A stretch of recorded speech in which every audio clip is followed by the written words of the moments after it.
আরব সাগরের ঢেউ যখন পাথরে আছড়ে পড়ে তখন মনে হয় ইতিহাস যেন ফিসফিস করে কিছু বলছে। গুজরাটের প্রভাস পাটনে দাঁড়িয়ে আছে সোমনাথ, দ্বাদশ জ্যোতির্লিঙ্গের প্রথম। কথিত আছে চন্দ্রদেব সোম ২৭ নক্ষত্রকন্যাকে বিবাহ করেছিলেন, কিন্তু তিনি বেশি ভালোবাসতেন রোহিণীকে। অন্য স্ত্রীরা ক্ষুব্ধ হয়ে তাদের পিতা দক্ষ প্রজাপতির কাছে অভিযোগ করেন।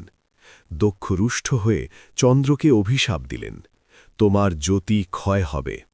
ধীরে ধীরে চন্দ্রের আলো ম্লান হতে লাগল। দেবতা ও ঋষিরা পরামর্শ দিলেন, ভগবান শিবার শরণ নাও। চন্দ্র এই প্রভাস ক্ষেত্রে কঠোর তপস্যা শুরু করলেন।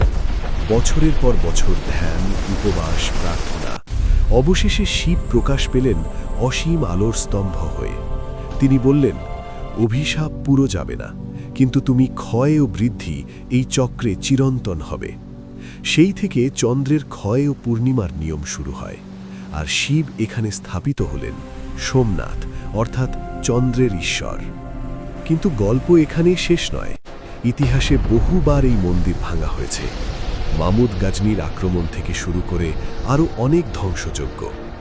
তবুও প্রতিবারই এটি আবার উঠে দাঁড়িয়েছে, কারণ জ্যোতি ভাঙা যায় না। আজও সূর্যাস্তের সময় সমুদ্রের গর্জন আর ঘণ্টাধ্বনি মিলেমিশে যেন বলে, বিশ্বাস কখনো মরে না, আলো কখনো নিভে না। হর হর মহাদেব।